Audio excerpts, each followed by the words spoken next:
तो आज हम बात करेंगे 2016 में आई एक American horror thriller film the good neighbour के बारे में। और अगर आप मेरे चैनल पर नए आए हैं तो सब्सक्राइब करके बेल आइकन को ज़रूर ऑन कर दें फर्दर वीडियोस की नोटिफिकेशन के लिए।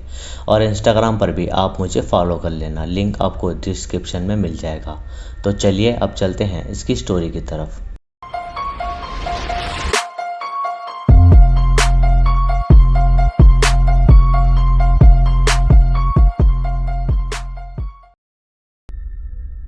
तो फिल्म की शुरुआत में हम ईथन और शॉन को देखते हैं, जो एक हाई स्कूल टीनेजर्स थे।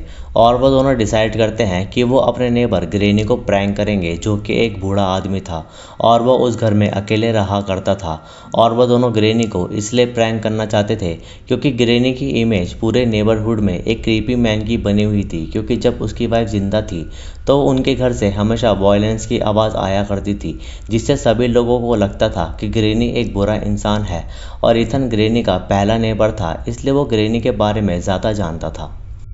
एक दिन जब ग्रेनी सुपरमार्केट चला जाता है तो पीछे से शॉन और ईथन उसके घर में काफ़ी कैमरास और इक्विपमेंट्स लगा देते हैं, जिससे वो ग्रेनी के घर के अप्लायंसेस को कंट्रोल कर सकते हैं। और जब ग्रेनी उससे डरेगा तो वो उसका रिएक्शन रिकॉर्ड करके यूट्यूब पर डालना चाहते थे, जिससे वो फेमस हो सके। उसी रात वो दोनों ग्रेनी के लाइट्स को फ्लक्चुएट करने लगते हैं, जिससे ग्रेनी को समझ नहीं आता कि ये सब क्या हो रहा है। और वो दोनों इस सीन को सीसीटीवी में देखकर काफ़ी एंजॉय कर रहे थे। और ग्रेनी इलेक्ट्रिसिटी को ठीक करने चला जाता है, लेकिन उसे कुछ खराबी इलेक्ट्रिसिटी बॉक्स में नहीं मिलती। अगले दिन वो दोनों देखते हैं कि ग्रेनी के घर के बाहर एक लेडी आई है, जिसे कुछ पेपर्स साइन कराने थे, लेकिन ग्रेनी दरवाज़ा नहीं खोलता और इसलिए वो लेडी उन पेपर्स को वहीं छोड़ जाती है। और ग्रेनी उन पेपर्स को फाड़ के फेंक देता है। और ये देखकर ईथन सस्पिशियस हो जाता है कि ग्रेनी ऐसे उल्टे सीधे काम क्यों करता है। इसी बीच ग्रेनी से थोड़ा ट्रैश गिर जाता है तो वो इरिटेट हो जाता है और सामने वाले आदमी पर भड़क जाता है, क्योंकि उसका डॉग उसका ट्रैश खराब कर रहा था। और जबकि सब जानते थे कि ग्रेनी एक क्रीपी आदमी है, तो वो आदमी चुपचाप वहाँ से चला जाता है। इसी बीच वो दोनों ग्रेनी के किचन के डोर को ज़ोर ज़ोर से पीटने लगते हैं, तो ग्रेनी सोचने लगता है कि आखिर ये सब क्या हो रहा है। और तभी उसे एक मेमोरी फ्लैश होती है कि उसकी वाइफ कैरोलिना अक्सर उस डोर से परेशान थी।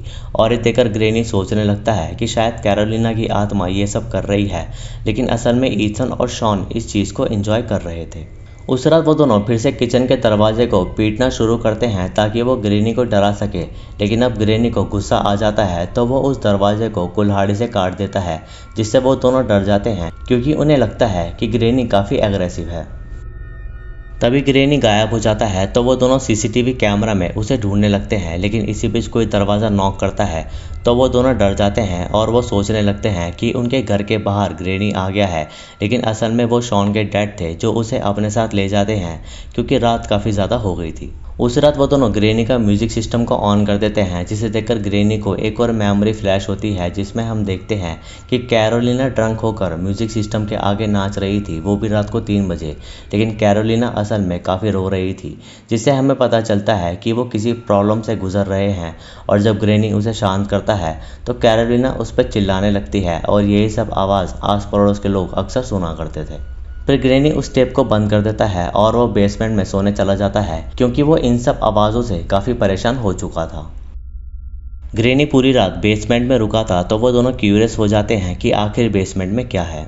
उस रात वो दोनों ग्रेनी के घर का हीटर ऑफ कर देते हैं, जिससे ग्रेनी को ये लगे कि घर में कोई नेगेटिव एनर्जी है। और वो दोनों इस चीज़ को एंजॉय कर रहे थे, लेकिन तभी वहाँ ईथन की मॉम आ जाती है और वह उन्हें कंप्यूटर बंद करने को कहती है, क्योंकि वो दोनों उसमें हमेशा लगे रहते थे। वो दोनों बेसमेंट को लेकर काफ़ी क्यूरियस थे, इसलिए ईथन ग्रेनी के घर में घुसने की कोशिश करता है ताकि वो देख सके कि बेसमेंट में आखिर ऐसा क्या है जिसमें ग्रेनी काफ़ी समय निकालता था। लेकिन ईथन के घर में घुसते ही ग्रेनी वहाँ आ जाता है, इसलिए ईथन को वापस भागना पड़ जाता है। उसी रात वो दोनों अनोनिमस बनकर पुलिस को कॉल लगा देते हैं और वह उन्हें ये कहते हैं कि ग्रेनी के घर से किसी औरत के चिल्लाने की आवाज़ आ रही है। इसलिए पुलिस ग्रेनी के घर पहुंचती है और वो डिमांड करती है कि उन्हें ग्रेनी का बेसमेंट चेक करना है। लेकिन जब वो ग्रेनी का बेसमेंट चेक करते हैं तो वहाँ उन्हें कुछ नहीं मिलता, और ये देखकर ईथन और शॉन शॉक हो जाते हैं। ग्रेनी उस ऑफिसर से पूछता है कि उन्हें ये खबर किसने दी, तो वो बताता है कि उनका कहना था कि आपके घर में एक लेडी कैद है। और ये सुनकर ग्रेनी को अच्छा नहीं लगता और वो सोचने लगता है कि आखिर उसे कौन परेशान कर रहा है।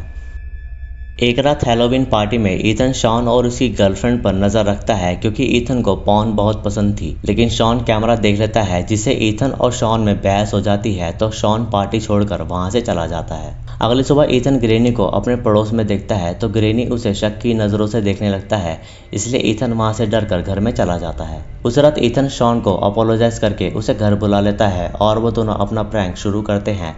और ग्रेनी के सो जाने के बाद ईथन ग्रेनी के घर जाकर बेसमेंट में जाने की कोशिश करता है ताकि वो देख सके कि अंदर क्या है। और जब ईथन बेसमेंट में पहुंचता है तो उसे वहाँ काफ़ी सारा हॉस्पिटल का सामान मिलता है, जैसे हॉस्पिटल बेड, इंजेक्शंस इत्यादि। और तभी ईथन को वहाँ एक बेल मिलती है जिससे वो गलती से बच जाती है और इस आवाज़ से ग्रेनी उठ जाता है। फिर ईथन समय रहते बेसमेंट के बाहर आता है तो वो छुप जाता है और शॉन उसे सीसीटीवी में देखकर बता रहा था कि ग्रेनी कहाँ है। और ग्रेनी को लगता है कि घर में कोई चोर घुस गया है, इसलिए वो अपनी गन ले आता है और ईथन भी अपनी गन निकाल लेता है ताकि वो खुद को बचा पाए। लेकिन तभी ग्रेनी उस बैल को देखता है और वो सोचने लगता है कि ये बेसमेंट से बाहर कैसे आई।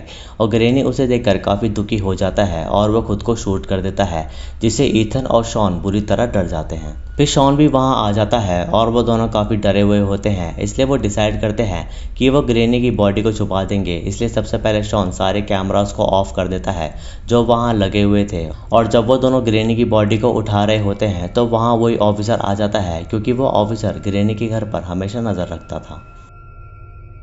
फिर फ्लैशबैक में हम देखते हैं कि कैरोलिना कैंसर से जूझ रही थी, जिससे वो काफ़ी परेशान रहती थी और वो रात को ड्रंक होकर नाचती थी। और ग्रेनी उसे हमेशा सपोर्ट करता था, इसलिए वो कैरोलिना के लिए घर में ही ट्रीटमेंट अरेंज कर देता है ताकि कैरोलिना को कभी अकेला फील ना हो। और उनके साथ वही लेडी भी थी जो ग्रेनी के घर कुछ पेपर्स लेकर आई थी। फिर ग्रेनी कैरोलिना को वही बेल गिफ्ट करता है ताकि जब भी कैरोलिना को ग्रेनी की ज़रूरत हो तो वो उसे बजाए और उससे ग्रेनी वहाँ आ जाएगा। लेकिन एक दिन कैरोलिना इस दुनिया को छोड़ देती है और ग्रेनी एकदम अकेला हो जाता है। और ग्रेनी कैरोलिना का बेड वगैरह बेसमेंट में रख देता है और वो बेल भी। इसलिए ग्रेनी बेसमेंट में काफ़ी देर तक समय बिताता था क्योंकि वहाँ वो अपनी वाइफ को याद करता था। फिर कहानी प्रेजेंट में आती है और हम देखते हैं कि ईथन और शॉन पर कोर्ट केस हो गया है क्योंकि उन्होंने इलीगल सीसीटीवी कैमरा लगाया और एक बूढ़े आदमी को परेशान किया।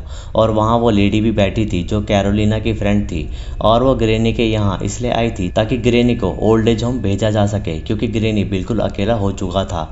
और जो ईथन और शॉन ने उस बूढ़े आदमी के साथ किया उसके लिए उन्हें कोर्ट 2 साल जेल की सज़ा देती है, क्योंकि ये सब चीज़ें इलीगल थी जो वो कर रहे थे। और इससे हमें यह पता चलता है कि हमें किसी के साथ ऐसे प्रैंक्स नहीं करने चाहिए, क्या पता उसकी लाइफ में कैसी सिचुएशन चल रही हो, और हमें किसी की लाइफ में इंटरफेरेंस नहीं करनी चाहिए। असल में ग्रेनी एक अच्छा इंसान था और वो वायलेंट नहीं था, लेकिन कैरोलिना कैंसर को लेकर काफ़ी परेशान थी, इसलिए वो ग्रेनी पर चिल्ला दिया करती थी और पड़ोसियों को लगता था कि ग्रेनी अपनी वाइफ को परेशान करता है। और इसलिए ही कहा जाता है डोंट जज a book by its cover, क्योंकि हम नहीं जानते किसी की लाइफ में क्या चल रहा है, इसलिए हमें किसी को भी जज नहीं करना चाहिए। आई होप कि आपको ये वीडियो अच्छी लगी होगी। वीडियो अच्छी लगी तो इसे लाइक करें, शेयर करें और कमेंट्स में अपना सुझाव दें। सब्सक्राइब करके बेल आइकन को ज़रूर दबाएं नई वीडियोस की नोटिफिकेशन के लिए। इंस्टाग्राम पर मुझे फॉलो करें, लिंक डिस्क्रिप्शन में अवेलेबल है। बाकी मैं मिलूँगा आपसे अगली वीडियो में, तब तक के लिए नमस्कार।